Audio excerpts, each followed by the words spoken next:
Welcome to Gear Up with Big Iron. If we ever have your sale, we're going to work as hard as we can to make sure it's the best sale we ever had.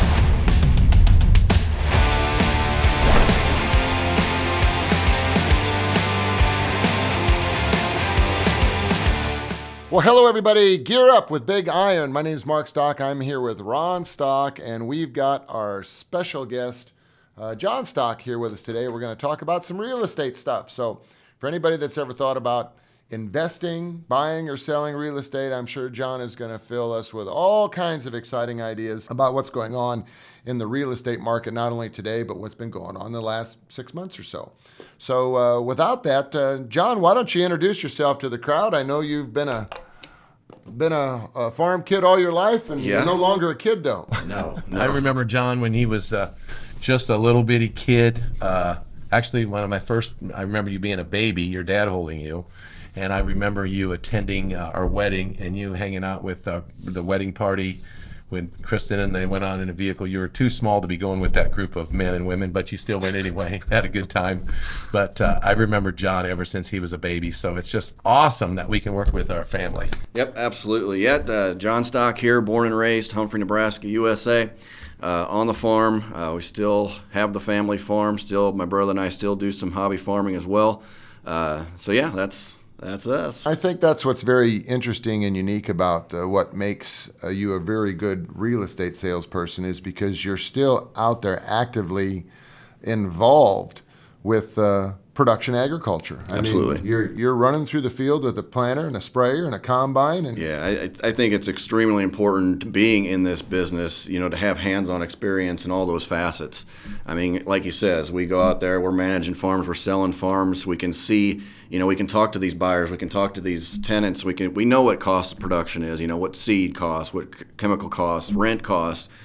We know all that stuff, so it's definitely a positive to help you in the business. I noticed, the last couple of years, Ron and John, we've had a pretty good sizable run-up in land valuations because of high commodity prices and the lack of the land hitting the market. And because of that, there have been a lot of people jumping into this space. And some of those people, they don't have any ties to agriculture at all, but they just seen, said $10,000 farm is 160 acres, $1.6 million, and I think they get all excited about it. How do you talk to somebody that wants to sell ground and encourage them that experience is the most important part? That's just it. I mean, would you trust, you're going to somebody that's a seller, potential seller, they're 50 to 70 years old roughly, and they inherit mom and dad's farm, and mom and dad worked their whole life to earn enough money to pay for that farm, blood, sweat, and tears. And, do you want to go to somebody that just got their real estate license that really don't have the experience? Or do you want somebody that's got 20, 30, 40 years of experience under their belt? The experience along with the marketing reach that we can bring to those folks, I mean, it's second to none in the industry. So, well, John, I've noticed that a lot of these startup auctioneers, they're probably following the lead.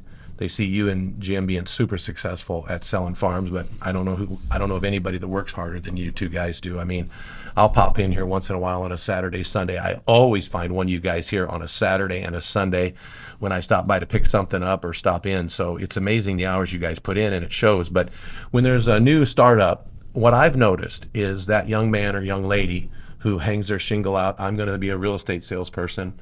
I took the classes, I passed the test, and then they'll go out and list the farm too high. They'll list a $9,000 farm for $10,500, and doesn't that ultimately hurt that farm? Yeah, it makes that farm shop worn.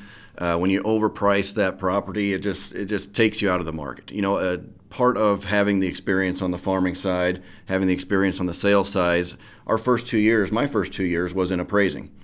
So that's all I did. I traveled the whole state of Nebraska appraising farms from one side to the other. So that gave me a lot of good experience to go out to how to find those comparables, how to research those farms, and to put values on them. So that's why when we come out there, we got a pretty good range of where those farms are going to end up at. Well, let's be honest, guys. We all went to real estate classes to take our tests. And I still don't remember too many conversations that involved farmland real estate sales. Most of all the education that's out there is geared around residential property. And Godspeed to all those people that love to sell houses. My hat goes off to you because that's an important job to be done. We don't specialize in residential stuff. We focus on farmland. And John, can you take us back to when was your first farmland sale? Do you remember what that was? Yeah, the first one would have been, right in 2003 when I got my license, would have been a gravity irrigated farm in York County.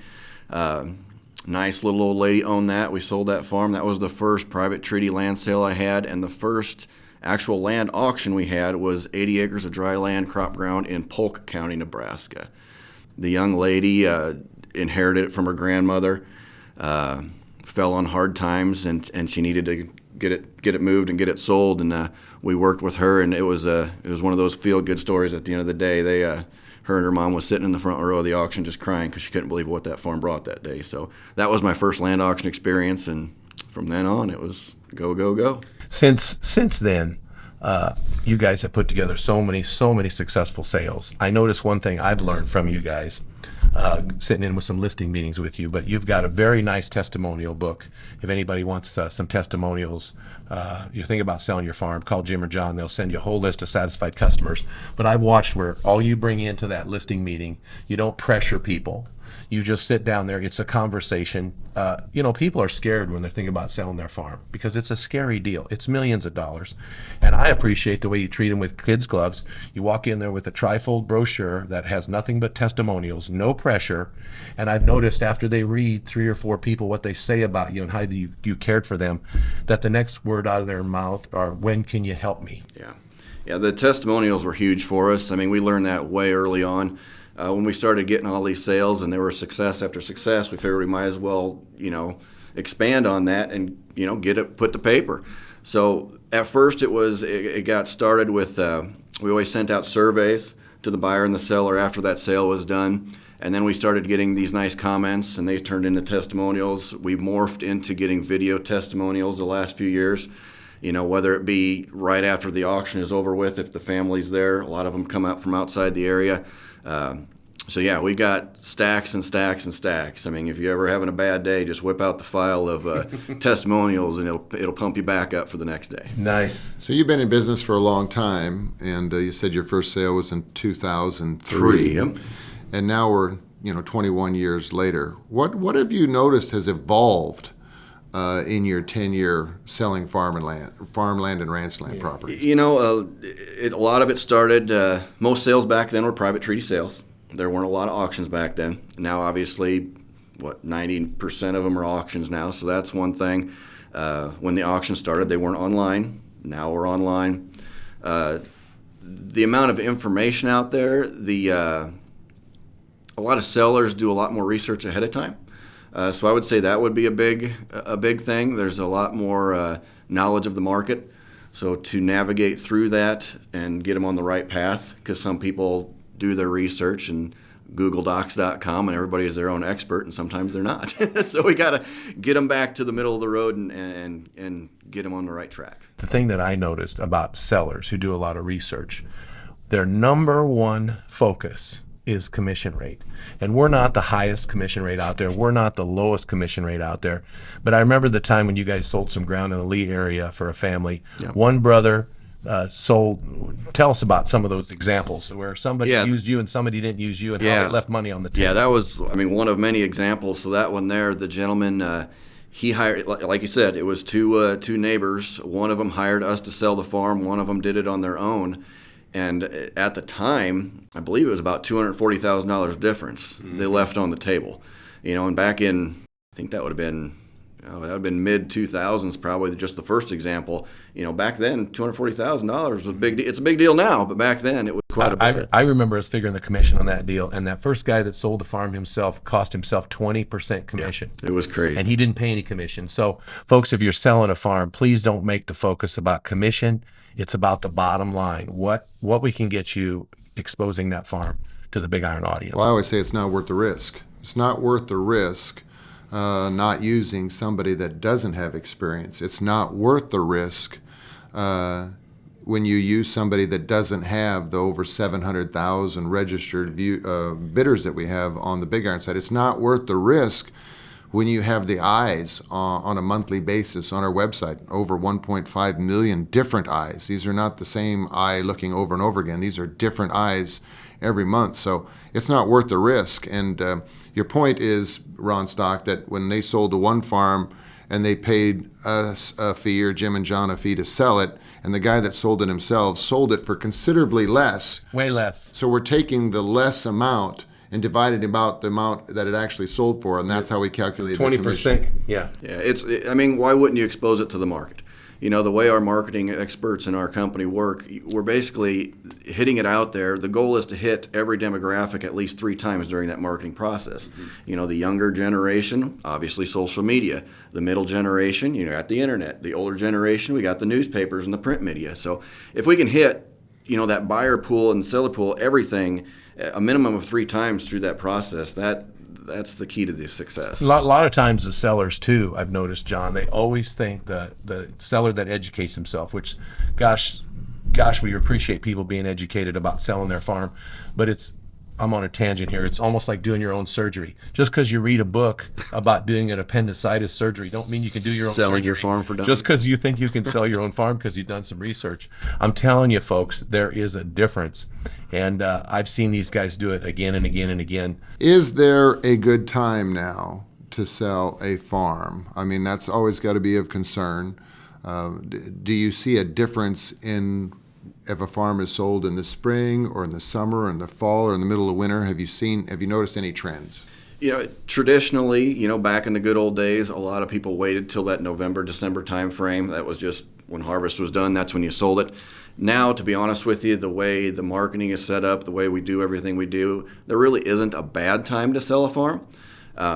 Obviously, when you're selling stuff in the middle of the year, there's different concessions, you know, whether we have to give up cash rent or possession issues, stuff like that, which very easily workable. But the closing's still in the fall anyway. So whether you're having that auction in summer and closing in fall, or having the auction in fall and closing right away, it's entirely up to you. Possession always seems to be an issue. Have you noticed if a farm that has a tenant in place, depending on the time of year, has that affected value? It could. It depends on the cash rent or the rental situation. You know, if that is extremely low, that's something we'll have to give into. There's plenty of ways to work around it, whether we do the concessions where we give up cash rent to the buyer or the seller. Another way to do that is subsidize cash rent that wouldn't be quite high enough. The biggest thing is when we get through these situations where there's a tenant in place is to plan. You know, we have to plan throughout the year. That's why it's never too early to start planning. In Nebraska, for instance, we have to have September 1st notices to the tenant. Some states are a little bit different. Do your own research. Call one of the real estate agents in one of the other states so we can get that set up for you. But in Nebraska specifically, it is September 1st notice. I've always noticed in my experience that one of the driving forces for somebody to want to sell a farm is because the tenant has been undervaluing the rent. Yeah. And the return isn't there. Yeah, so a landowner still looks at their property as an investment. And now, with interest rates, you know, you can get 5% on a CD, and if they're only getting 3% or less, or 1%, If you factor in the real estate taxes, yeah. that's their inspiration for wanting to sell. So I guess if you're a tenant out there, and if you want to make sure that you can secure your land to keep farming it, always be paying fair market rent. That's my comment on that. But Ron Stock, you had a question? 5 guys, if you wrote down before a sale, if you had the seller write down the name of 5 people that they think going to buy their farm, most of the time it's not known guys, right? They might get lucky with 1 or 2, but yeah. Yeah. So most of the time, my point is, you can't predict who's going to buy your farm. You say, well, I mean, there's been a lot of times where people have sat us down and said, the reason Big Iron is here because we think we want to bring the regional audience to your sale. And that really does work. Oftentimes, the investor is not the buyer, but he's the co-bidder that Right. push the tenant to pay more or push the neighbors to pay more.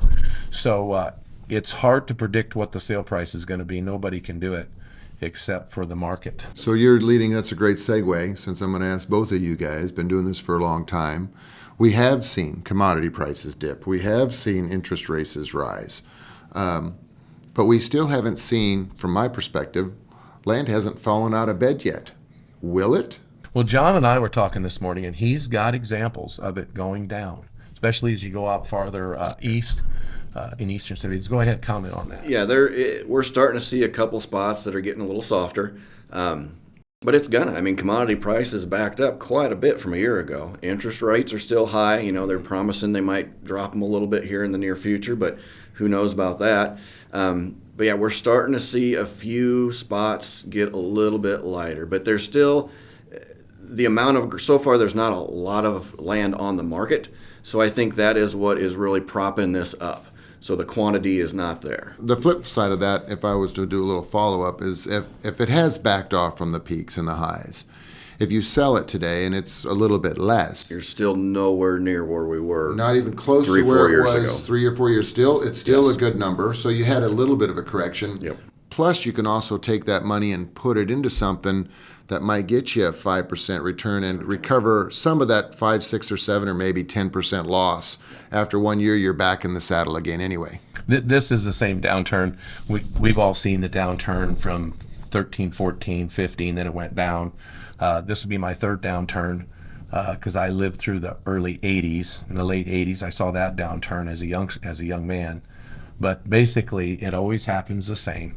The land goes down. People call us up in droves wanting to sell their farms, and they say, John Stock, can you still give me 9,000 an acre? And you say, no, but I can get you over 8 still. And we make you feel better about your decision to wait because, you know, it could be, to your point, 40% less, which was 5 years ago, ground was 40% less than it is now. So backing off 3 or 4 or 5%, folks, it's a good time to sell. Yeah.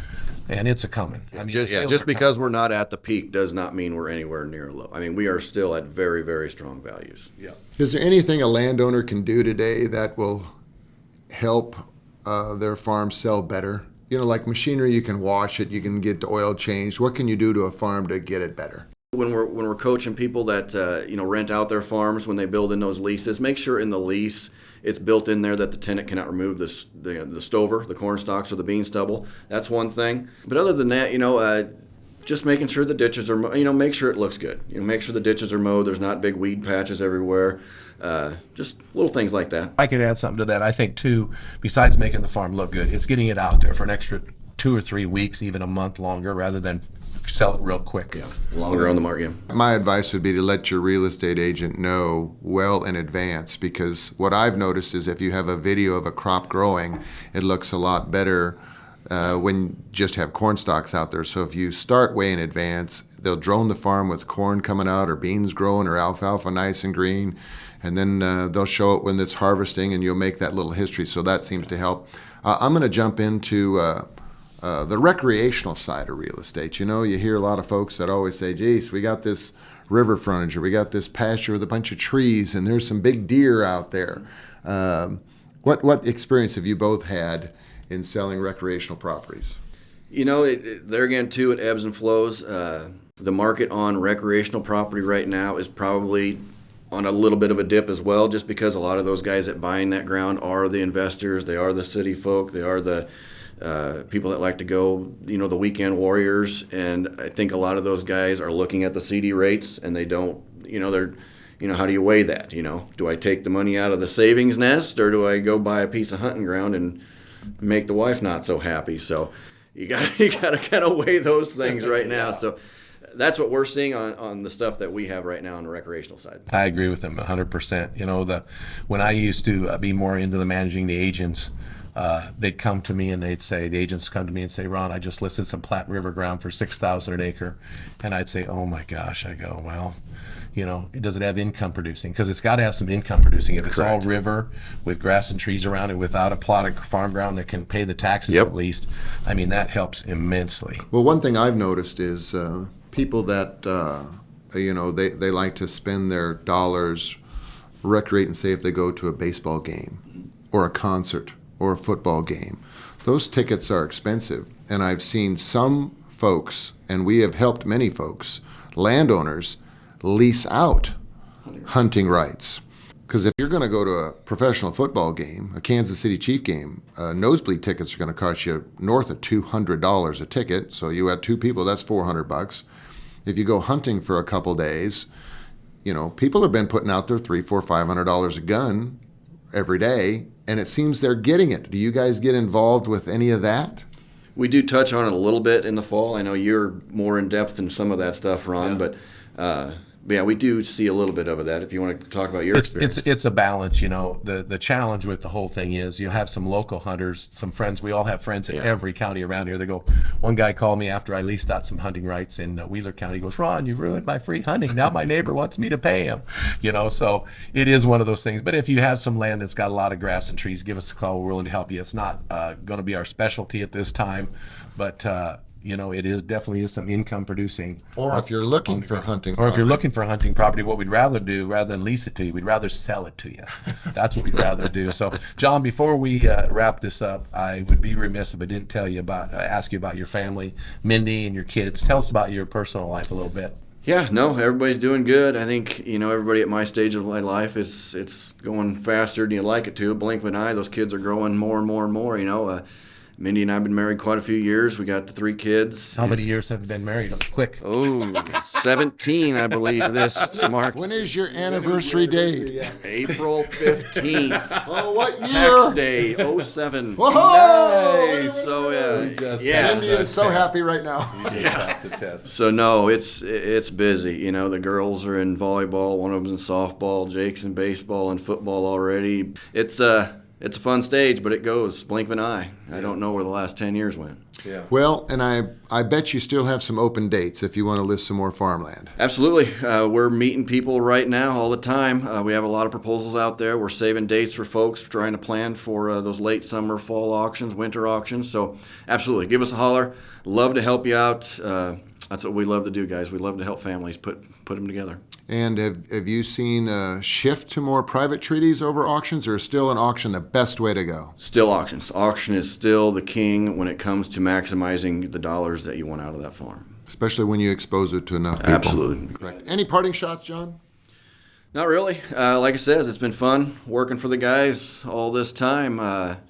Been a great ride so far. Hopefully we can keep on rolling. Jim and John Stock, your farm and ranch specialist, helping you in all farms in Nebraska and surrounding states. There you go. You've got a Gear Up episode and a plug right at the end from Ronnie Stock. And tell you what, we have got some more exciting episodes coming down the line. If you like this podcast, please click that like button on your screen and tell your friends and your neighbors to find this podcast wherever you find all the information you're looking for. Once again, we talk about stuff that's important and stuff that sometimes doesn't really matter. That's Gear Up. Thank you very much.